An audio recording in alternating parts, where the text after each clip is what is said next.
Good morning student. SBBM senior secondary school की online class 7th science में आपका स्वागत है। हमने लास्ट वीडियो में लेसन नंबर 2 के क्वेश्चन आंसर कंप्लीट कर लिए थे। आज लेसन नंबर 4 करते हैं। लेसन नंबर 3 हमारे कोर्स से कट चुका है, इसलिए इसे हमें नहीं करना है। हाँ, पढ़ा जरूर दिया था, पर हमें उसके प्रश्न उत्तर छोड़ देने हैं और हम अब आते हैं अगले लेसन पे, लेसन नंबर 4 जिसका नाम है ऊष्मा। आज हम लेसन नंबर 4 के क्वेश्चन आंसर करेंगे। कक्षा 7 विषय विज्ञान पार्ट 4 जिसका नाम है ऊष्मा। तो आज हम पार्ट 4 ऊष्मा के क्वेश्चन आंसर करेंगे। तो इसमें पहला प्रश्न है, प्रयोगशाला तापमापी तथा डॉक्टरी थर्मामीटर के बीच समानता तथा अंतर लिखिए। पहले प्रश्न में पूछा गया है प्रयोगशाला तापमापी, जो प्रयोगशाला में यूज होती है, उपयोग में ली जाती है, जो तापमापी है, और जो डॉक्टर जो तापमापी को उपयोग लेता है, डॉक्टरी थर्मामीटर कहा जाता है। उन दोनों के बीच में क्या समानता है और क्या अंतर है? दोनों में क्या समानता है कि हम एक एक समानता लिखें, एक या दो समानता लिख लेते हैं। तो समानता पहले हम लिखते हैं उत्तर में, पहले हम समानता करते हैं। समानता देखिए, प्रयोगशाला तापमापी और डॉक्टरी थर्मामीटर में पहली समानता है कि दोनों में लंबी, बारीक तथा एक समान व्यास की कांच की नली होती है। दोनों के अंदर ही एक लंबी सी, बारीक, पतली सी और एक समान व्यास की कांच की नली होती है। समानता ये है पहली। दूसरी समानता है प्रयोगशाला तापमापी और डॉक्टरी थर्मामीटर के बीच दोनों ही मतलब प्रयोगशाला तापमापी और डॉक्टरी थर्मामीटर में थर्मामीटर के बल्ब में पारा भरा होता है। तो उसमें जो पारा भरा होता है, दोनों ही थर्मामीटर के बल्ब में पारा भरा होता है और उस पारे को मरकरी धातु होती है, उसमें मरकरी भरी होती है और वो क्या करती है, जैसे ही टेम्परेचर बढ़ता है तो वो पैमाना पारा ऊपर चलता है और पैमाने पर वो उसको नोट कर लिया जाता है। तो ये तो क्या है, समानता पहली समानता थी कि दोनों में ही लंबी, बारीक और एक समान व्यास की कांच की नली होती है और दोनों ही थर्मामीटर में जो बल्ब होता है और उसमें क्या भरा होता है, पारा भरा हुआ होता है। तो ये है समानता। अंतर देख लेते हैं, दोनों में अंतर क्या है। दोनों में अंतर देखिए, डॉक्टरी थर्मामीटर, जो डॉक्टर यूज लेते हैं थर्मामीटर, उस थर्मामीटर से हम 35 डिग्री सेल्सियस से 42 डिग्री सेल्सियस तक के ताप को ही माप सकते हैं। डॉक्टरी थर्मामीटर से जो 35 डिग्री सेल्सियस से 42 डिग्री सेल्सियस तक के ताप को ही माप सकते हैं। और जबकि प्रयोगशाला में उपयोग में ली जाती है थर्मामीटर तापमापी, उसका परिसर जो कितना होता है, 10 सेल्सियस से 100 डिग्री सेल्सियस तक उसका पैमाना हम उसको देख सकते हैं। तो दोनों में ये एक बड़ा अंतर है। उसमें सिर्फ 35 डिग्री सेल्सियस से 42 डिग्री सेल्सियस डॉक्टरी थर्मामीटर में, तो प्रयोगशाला तापमापी में 10 डिग्री सेल्सियस से 100 डिग्री सेल्सियस तक माप सकते हैं। डॉक्टरी थर्मामीटर में हम फेराडे में मापते हैं, सेल्सियम में तो हम सिर्फ इतने ही मापते हैं, बाकी फेराडे में मापा जाता है।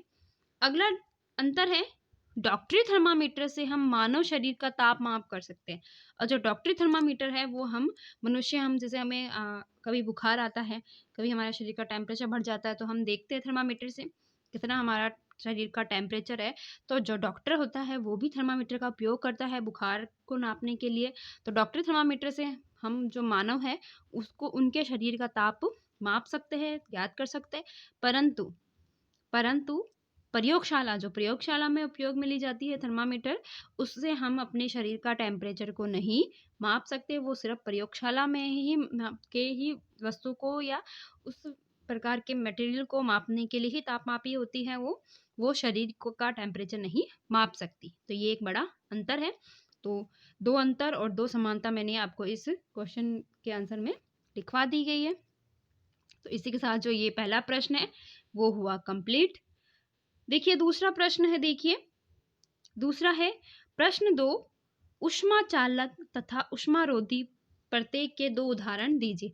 जब ये चैप्टर मैंने आपको करवाया था तो आपको मैंने समझाया था कि ऊष्मा चालक क्या होते हैं और ऊष्मारोधी क्या होते हैं। दोबारा मैं आपको एक बार बता देती हूँ। जो ऊष्मा चालक होते हैं उसमें से ऊष्मा चलती है, ऊष्मा जाती है, एक स्थान से दूसरे स्थान पर आराम से ऊष्मा चलित का स्थानांतरण होता है, परंतु ऊष्मारोधी में ऊष्मा का चालन नहीं होता, वो धीरे-धीरे एक ही तरफ से ही चलती है।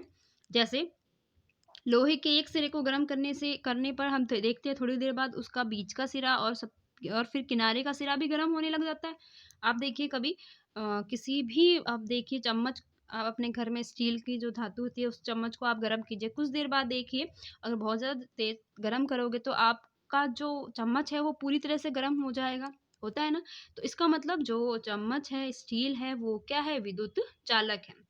तो देखिए इसमें 2-2 उदाहरण पूछे गए हैं। उत्तर देखिए ऊष्मा चालक का इसमें उदाहरण बताया है कि एल्यूमीनियम, लोहा। जो एल्यूमीनियम है आप इसमें स्टील लिख सकते हो, लोहा लिख सकते हो, तांबा लिख सकते हो। जो धातुएँ होती है वो क्या होती है? ऊष्मा के चालक होते हैं। ऊष्मा उसके अंदर प्रवेश कर सकती है, प्रवाहित हो सकती है। ऊष्मारोधी नाम से ही है रोधी, रोक देना। ऊष्मारोधी के 2 उदाहरण हैं प्लास्टिक, लकड़ी। ये क्या है? ऊष्मारोधी के उदाहरण है। प्लास्टिक एक तरह से वो ऊष्मारोधी है, उसमें से ऊष्मा इसका स्थानांतरण नहीं होता है। तो ये 2 कुछ उदाहरण हैं। ये हो गया दूसरा प्रश्न पूरा इसका आंसर। तीसरा प्रश्न है देखिए रिक्त स्थानों की पूर्ति कीजिए। अब आपको रिक्त स्थान दिए गए हैं, रिक्त स्थानों की पूर्ति कीजिए और दिए गए इसमें जो खाली स्थान है उसमें आपको भरना है। देखिए क है कोई वस्तु कितनी गर्म है उसकी जानकारी किसके द्वारा होती है? तो कोई वस्तु कितनी गर्म है उसकी जानकारी हम ताप से, देखिए क का पहला क्या है? ताप। उसके ताप से हम निर्धारित कर सकते हैं कि उसमें वो कितनी गर्म है। ठीक है, तो आपको पहला यहाँ पे क्या लिखना है? आपको क में क्या लिखना है? ताप। ताप द्वारा प्राप्त होती है। कोई वस्तु कितनी गर्म है उसकी जानकारी ताप द्वारा प्राप्त हो सकती है। अगला ख है उबलते हुए पानी का ताप डैश तापमापी से नहीं मापा जाता। तो उबलते हुए पानी का जो माप है, मान लीजिए पानी को आपने उबाला, अब उसका आपको ताप जानना है तो उससे आपको क्या करना होता है? उसको आपको डॉक्टरी तापमापी से, आप ऐसे नहीं कि हमारे पास थर्मामीटर है तो उसके अंदर डाल दिया, बिल्कुल नहीं। डॉक्टरी थर्मामीटर से नहीं माप सकते, तो इसमें आपको लिखना है उबलते हुए पानी का ताप डॉक्टरी तापमापी से नहीं मापा जा सकता। जैसे कि पीछे मैंने लिखवाया है, देखिए ख का देखिए डॉक्टरी। ठीक है, अगला देखिए ग ताप को डिग्री में मापते हैं। अभी मैंने आपको बताया था कि 35 से लेके 42 डिग्री सेल्सियस बोल रही थी मैं, सी। इस प्रकार देखिए मैं आपको वापस दिखा देती, देखिए ये रहा 35 डिग्री सेल्सियस से 42 डिग्री सेल्सियस। तो जो ताप होता है, ताप को डिग्री में मापते हैं, डिग्री सेल्सियस से, सेल्सियस। ठीक है, देखो मैंने लिखवा भी रखा है ग का सेल्सियस या सेल्सियम। ठीक है, एक ही बात है। अगला देखिए घ बिना किसी माध्यम द्वारा ऊष्मा स्थानांतरण के प्रक्रम को कहते हैं। बिना किसी माध्यम द्वारा ऊष्मा स्थानांतरण के प्रक्रम को डैश कहते हैं, वह विकिरण। बिना किसी प्रकार के माध्यम को विकिरण कहा जाता है। अगला है च स्टील की एक ठंडी चम्मच गर्म दूध के प्याले में रखी गई है।